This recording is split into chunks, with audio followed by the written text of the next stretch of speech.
Hey there everyone out there, this is Jeff from geoffmobile.com and I'm back with another movie review. So today I saw another movie. Yesterday I was the Justin Bieber movie Never Say Never, which was not a bad film at all and I enjoyed watching it. But today, if you want to watch the review I did of that one, check back on my YouTube channel or on geoffmobile.com you can find that review. But today I saw another movie which is actually one I already saw before, but my friend wanted to watch it, so I definitely enjoyed watching it again. It's Being John Malkovich. It's directed by Spike Jonze, who you might have come across if you've seen Where the Wild Things Are. He's quite a famous director in terms of the creative, those very zany creative outputs that he does. He was famous for doing music videos, he's done a lot of short films. Everything he does has a sort of original, very bizarre, but somehow captivating sense about it.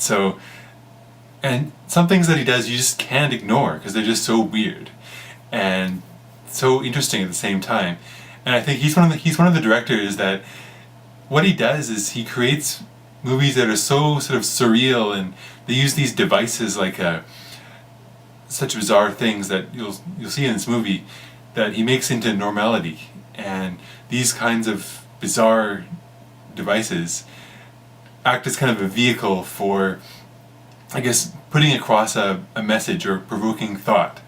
So for example, the first thing in this movie is the main character, played by John Cusack, is looking for a job, so he goes to this building where he's going to apply for the job, and it says on the sign next to the elevator that the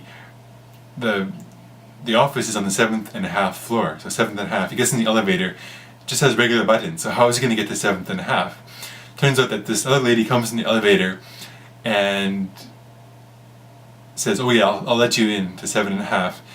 And halfway in between 7th and 8th floor, she pushes the stop button on the elevator, and the elevator clangs to a stop with a bell ringing, and she pries open the doors, and then he enters this world of basically a floor that's half size of a regular office building floor. So it's really surreal, totally, and it just makes it looks like a normal office in all other respects. There's like a lunchroom with people with a Coke machine and all these people working at desks.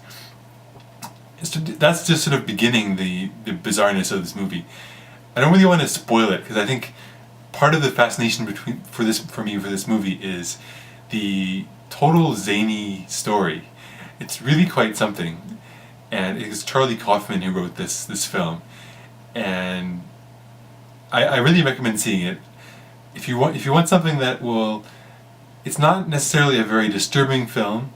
It is in some ways, in terms of some of the themes it touches on, but it isn't a really shocking film. It's more just so bizarre that you just sort of don't know whether you're supposed to laugh or I don't know what to think, really.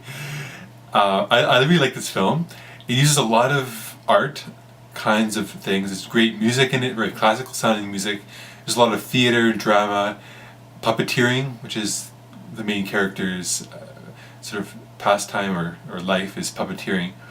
And of course John Malkovich, where if you've read any previews for this movie, it's about getting into John Malkovich's mind in a literal way. So actually it becomes an amusement ride of some sort. So I don't want to give it too much away, but it's just a crazy movie. And very well filmed. The lighting is fantastic. Sound is great. It's a beautiful film to watch in terms of the way it's shot. A lot of really natural looking lighting, sort of moody, dark looking scenes with the sets are great. Acting is superb. Like I think what Spike Jonze gets the actors to do is really fantastic. They do such bizarre things, but they do it in such an interesting way that it's really great. And the film doesn't end with any particular kind of call to action or thing that it makes you want to do, except for the fact that it's just so weird that you can't help but thinking a bit about the world in a different way. So yeah, if you want to, this movie got nominated for several Academy Awards. I think it won quite a few different awards, and it is one of my favorite films, and I think it's definitely worth watching. If you haven't seen Being John Malkovich, go check it out. And it can be rented from the movie store or probably get it online as well. maybe through iTunes or something. So yeah, check it out, Meeting John Malkovich. I hope you'll check back on geoffmobile.com for more video reviews. And I'm going to be posting more music on my other channel, as well as doing some food restaurant reviews for Vancouver, and of course, if I ever think of any more, the daily joke of the day. So yeah, I hope you enjoyed this. Check back on geoffmobile.com for more, and I'll talk to you later. Bye!